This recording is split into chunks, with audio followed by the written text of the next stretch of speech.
Three sides to every tale we tell. The truth is here, it's ringing bells. Welcome to another deep dive with us. This time we're going deep on self-discovery and empowerment, especially for young women like you listening right now. We're going to be taking apart Alexis Jones's book, I Am That Girl, to find all the best advice and inspiring stories.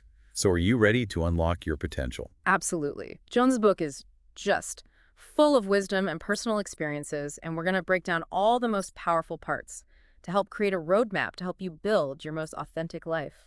I love that, a roadmap. So Alexis starts off by talking about passion and purpose, and she shares how a random audition for the vagina monologues changed everything for her. Yeah, it's fascinating because she wasn't even an actor or anything. She just went to try and overcome her shyness. But it totally unlocked this passion she didn't even know she had. I think this really highlights something important. Sometimes you find your purpose in the most unexpected places. Yeah, that is so true. It reminds me of that saying, life begins at the end of your comfort zone. Alexis even ended up moving to LA and found some success in entertainment, but she still felt like something was missing. Exactly. She was achieving things, but not really aligned with her core values. That's where this idea of a personal constitution comes in. Think of it like your own set of guiding principles. It's not about following someone else's rules. It's about what really matters to you. Okay, so how do we create this personal constitution? Yeah. Is it a written document? Well, it can be. But the real essence of it is about internalizing your values. Alexis suggests some deep self-reflection to start. What are your non-negotiable? What kind of impact do you want to make? What kind of legacy are you going to leave behind? I love that she mentions legacy. She actually shares a story about her grandmother, who is tirelessly advocating for children with disabilities. Her legacy wasn't about fame or anything. It was about making a real difference. Yeah, and it's such a powerful reminder that true purpose is often more about being rather than doing. It's not just about your career or whatever, but about the values you embody in every part of your life. So once we've done some soul searching and found those core values, how do we actually connect with our passion? Alexis recommends just carving out some space for silence and deep listening. Turn off all the distractions, phone, computer, everything, and just be present with yourself. Even just 5 minutes of quiet can make a difference. It's like hitting the pause button on all the noise in the world so you can finally hear your own inner voice. What makes you feel truly alive? What are those whispers trying to tell you? Exactly. Sometimes you already know the answer deep down. You just need to make the space to hear it. It's about giving yourself permission to dream and explore what really excites you. Sometimes even when you've found your passion, things don't always go as planned. Alexis shares a personal story about a relationship that ended badly. Yeah, and this story really shows how important it is to prioritize yourself. What Alexis calls being the good kind of selfish, she realized she totally lost herself in that relationship and put her partner's needs before her own. And even though the breakup was tough, it helped her rediscover her own voice and dreams. So it's not about being selfish in a bad way. It's more about reclaiming her own power and purpose. Precisely. This good kind of selfish is about setting boundaries, making sure your own cup is full, so you can show up authentically for others. I see. And she lays out 4 steps for practicing this good kind of selfish right. Yes. Journaling, creating a self-care routine, movement, and surrounding yourself with supportive people. Each of these is really important for your well-being. Okay, let's unpack these a little bit. Journaling. We hear about it all the time, but how does Alexis actually use it? She starts every day with journaling. It's not about perfect writing or anything. It's about being honest with herself, what's on her mind, goals for the day, what is she grateful for. It's a way to gain clarity and process her emotions. I can see how that could help. Staying connected to your inner self, especially when life gets crazy. What about self-care? It's become such a buzzword these days. Right. What are some practical self-care things she recommends? It really depends on the person. But Alexis says it doesn't need to be complicated. It's about intentionally doing things that nourish your mind, body, and soul. This could be meditation, a hot bath, reading a good book, spending time in nature, anything to help you recharge, really. I love that idea, finding little moments in your day to recharge. And what about movement? She's not just talking about going to the gym, right? Right. Movement is about feeling energized and confident in your own skin. It could be dancing, yoga, a walk in the park, or just stretching at your desk. She even keeps a gym bag in her car, so she's always ready for a workout. That's a great tip. Always be ready for adventure, even if it's just a walk around the block. And finally, she talks about surrounding yourself with the right people. I think we've all had those. draining negative relationships. Absolutely. Building a supportive community is so important. Alexis tells us to be mindful of who we let into our inner circle. Choose friends who uplift you and inspire you, friends that celebrate your wins and help you through tough times. And just as importantly, be ready to let go of relationships that aren't doing anything for you. It's like creating a circle of people who reflect the best version of yourself. And speaking of the best version of yourself, Alexis is big on self-love and confidence. Yeah. And true confidence, she says, comes from accepting yourself, flaws and all. It's about silencing that inner critic and replacing self-doubt with self-compassion. So she's not talking about fake confidence, Yeah. but more of a deep-down self-acceptance. Exactly. It's about knowing you are worthy, regardless of what you achieve or what other people say.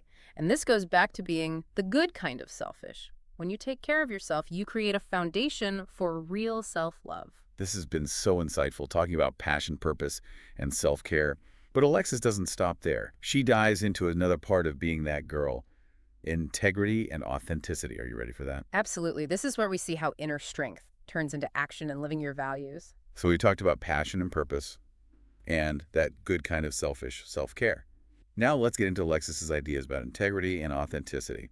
It's kind of not what you might think. You're right. It's not about being like super tough or anything. It's about this deeper strength that comes from being honest with yourself and others. She actually says procrastination and excuses are like the enemies of integrity, which makes sense when you think about it. They can really hurt your credibility and your relationships. What's interesting is she ties this back to self-awareness. She says just acknowledging those tendencies, like procrastination, is the first step to beating them. It's about being honest about your weaknesses, not hiding them. She shares a story about a big mistake she made. When she was working at Fox Sports, she accidentally booked a host on the wrong flight. Cost the company a ton of money. And instead of like trying to cover it up or anything, she went straight to her boss and told him. She was terrified, of course. But owning up to her mistake actually earned her more respect. Wow, that takes guts. Yeah. It just goes to show you, sometimes honesty, even when it's hard, Yeah. is the best choice. It builds trust and shows leadership. It's a perfect example of how being uncomfortable for a little bit can have huge payoffs later on for your credibility and respect. Alexis also talks about setting boundaries, saying no when you need to, and just being upfront about your limits, which I think so many of us struggle with, especially women. Totally. There's all this pressure to please everyone and say yes to everything. But Alexis says we have to put our time and energy first and be clear about what we can actually handle. She even gives tips for saying no, like, I'd love to, but I'm swamped right now, or I appreciate the offer, but it's not a good fit for me. Yeah, it's about understanding that saying no to some things means you can say a bigger yes to the things that really matter to you. Alexis then talks about authenticity. But on social media, it's just so easy to get caught up in trying to look perfect online. Oh, yeah. She even tells this story about a young woman who lost out on a job because of her social media. This woman was super smart and capable, but what she posted online didn't match the professional image she wanted. It's a good reminder that our online stuff can have real consequences in the real world. It's not about being perfect online or anything, but being intentional about what you're putting out there. Does it show your values? Is this how you want people to see you? Next, Alexis moves into mentorship and community, which is so important for growth. She's really big on learning from people.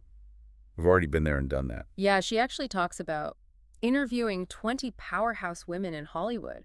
Their advice really changed her journey. It makes you realize you don't have to figure everything out yourself. There are people out there who are happy to share their wisdom if you just ask. Totally. And Alexis tells us to go out and find those mentors. And don't be scared to ask for help. She even gives tips for approaching potential mentors, like explaining why you chose them and what you're hoping to learn. You also got to be ready to share your own goals and struggles, because mentorship goes both ways. It's a relationship built on respect and a willingness to learn together.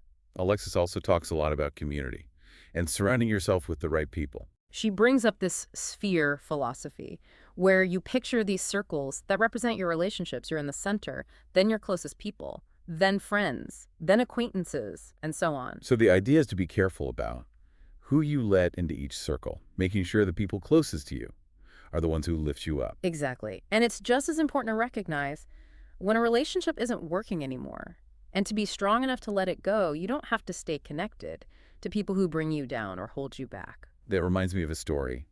Alexis tells about a girl named Josie, who was dying to be part of the popular group in middle school. Josie begged her mom for all the cool clothes, but her mom made her wear the school uniform. Oh, wow. I bet Josie was so embarrassed. She was mortified. But later she realized her mom was teaching her a really important lesson about being yourself. It wasn't about the clothes at all. It was about not giving in to peer pressure and embracing your own style. It's a good reminder that sometimes the people who push us the hardest are the ones who care about us the most. They can see our potential, even when we can't. And it all comes back to authenticity. True confidence comes from inside, not from what other people think, Right. or trying to fit in. Right. Alexis then switches gears a little to talk about challenges and resilience, which is something we all need to reach our goals. And she uses her own experiences, including her time on Survivor, to show the power of staying positive, even when things get tough. Yeah, like that story about that crazy challenge where she got caught in a huge downpour and had to spend the night freezing and wet in some makeshift shelter. I would have given up right there. I know, me too. But she kept going, reminding herself that the sun would come up eventually. That's a great metaphor for life. It really is. It shows that resilience isn't about pretending you're not struggling. It's about finding the strength to keep moving forward, even when you want to quit. Exactly. And Alexis actually has 6 steps for bouncing back from disappointment. Oh, let's hear them. I think we all need those reminders sometimes. Okay, so first, you gotta let yourself feel your feelings. It's okay to feel sad or angry or disappointed. Don't try to bottle it up. Like they say, feel those feels. Right. Second, reach out to your support system. Talk to friends, family, mentors, people who won't judge you and will just listen and offer support. You don't have to go through it alone. Sometimes just talking about it helps you understand what happened. Then, try to see the situation in a different light. Instead of dwelling on the bad stuff, look for the good. What did you learn? How can this make you stronger? Like finding the opportunity in the obstacle. Exactly. Then you got to actually learn the lesson. What went wrong? What could you have done better? How can you stop it from happening again? It's about taking responsibility Yeah. and turning the experience into a learning moment. Once you've processed everything and learned, it's time to let it go. Don't dwell on the past. Don't beat yourself up.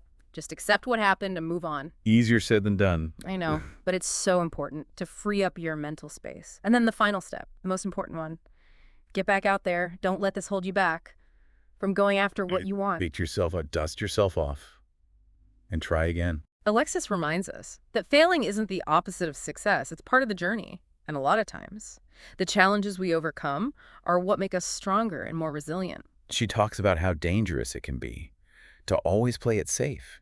If you never take risks, you'll never know what you're truly capable of. It's about pushing your boundaries and challenging yourself to grow. And remember this, regret is usually way more painful than failure.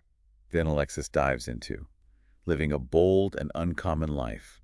She wants us to dream big and never settle for just okay. Yeah, she tells the story of her moving to Los Angeles after college with hardly any money or connections. But she was determined to follow her dreams. Nothing was going to stop her. It's amazing how much you can achieve when you believe in yourself and take risks. Totally. And Alexis also reminds us to enjoy the journey, not just focus on the destination. It's so easy to get caught up in chasing our goals that we forget to enjoy the moment. Right. Happiness isn't something you find down the road. It's a choice you make right now. It's about the little things, being grateful for what you have, and finding those moments of joy. This reminds me of that story about her meeting a woman named Joyce on a plane. Joyce was older and wiser, and she gave Alexis this great advice. Dance as if your life depended on it. That's beautiful. It's like she's saying, live to the fullest, don't hold back, embrace every chance to be yourself and experience joy. It's about letting go and being present. But Alexis makes it clear, boldness isn't about being reckless. It's about backing up your dreams with action. Yeah, she tells how she got her dream job at ESPN by preparing for an opportunity that didn't even exist yet. She knew College Game Day was coming to her campus, and she was going to find a way to meet the producers. So she spent weeks learning football stats, making flashcards, just totally immersing herself in the game. Wow. And then through a bit of luck Yeah. and some clever questioning, she found out where they were filming. That's awesome. And she showed up at like 3:30 in the morning, ready to go.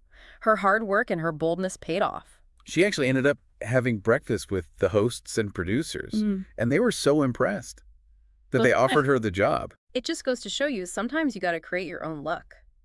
By being prepared, taking initiative, and just putting yourself out there. Alexis also talks about trusting the process and believing in yourself, even when things go wrong. She tells about getting fired from a job, but instead of letting it get her down, she used it as motivation to find an even better opportunity. It's about knowing you've got what it takes and believing that the right doors will open, even if you can't see them yet. Sometimes a setback is really a redirection to something even better. Alexis also encourages us to listen to our intuition. Yeah, she talks about finding a quiet place, closing your eyes and breathing deep, and then picturing a door opening to another world where she can connect with her intuition. I love that visualization. It's a reminder that we all have that inner wisdom. We just got to make the space to hear it. Sometimes the best thing we can do is just trust the process Yeah. and believe that things will work out, even when we don't know how. It's about letting go of control and going with the flow of life. You might not always understand why things happen, but you can trust that you're right where you're supposed to be. That's a good point. And this brings us to Alexis's final point: finding balance and not getting so focused on your goals that you forget to enjoy the present moment. Yeah, it's easy to think that happiness is waiting for us in the future once we finally achieve this or that. But Alexis says, happiness isn't a destination. It's a choice you make every single day. It's about being happy right now, being thankful for what you have, and enjoying the ride, not just the finish line. Out of all this, what really stands out to you? I think what resonates most with me is her focus on authenticity. It's like the common thread through all her advice. From passion and purpose to integrity and resilience, it's about being true to yourself, even when it's tough, and having the courage to create a life that reflects your values. I totally agree. It all goes back to creating that personal constitution. When you know what you stand for, it's easier to make choices that align with your true self. But before we get too deep into that, let's take a moment to hear from our sponsors. Welcome back to the show. We're wrapping up our deep dive on Alexis Jones's I Am That Girl. We've gone through so much, from passion and purpose to integrity and resilience, and the idea of living boldly and authentically. Yeah, it's been amazing hearing all her insights. I think what's really cool is how she mixes personal stories with practical advice and asks those thought-provoking questions that really make you think about your own life. It's more than just a self-help book. It's like a call to action for young women. For sure. She's pushing us to embrace who we are, to step into our power, and build a life that truly matters. One thing that really hit home for me was how much she talks about the importance of community. It's so easy to feel alone sometimes, Yeah. especially as women, in a world that often makes us compete with each other. Totally. But Alexis reminds us that we're stronger together.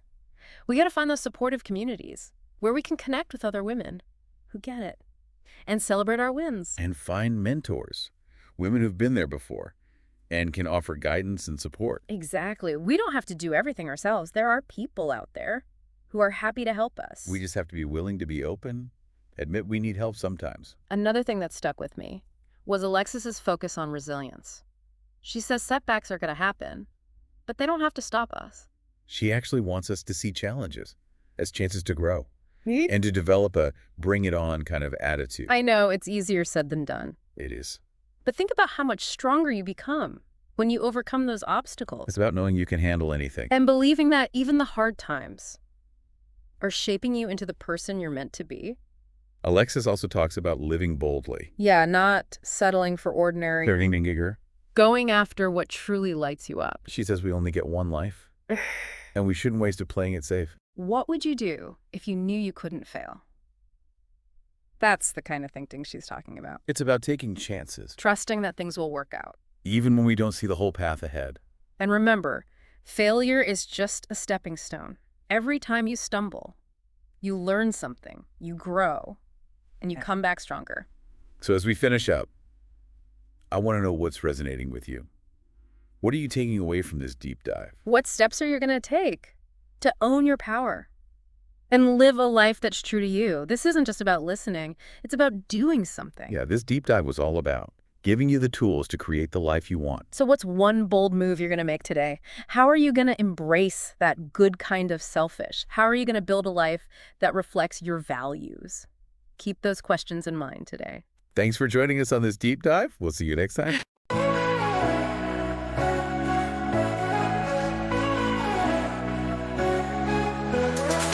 Welcome to the show we're in. News to share, where to begin. every tale we tell. The truth is here, it's ringing bells. Dive in deep, let's take a look in every twist and turn we took. For glory lies within the truth. We're chasing facts, it's our pursuit.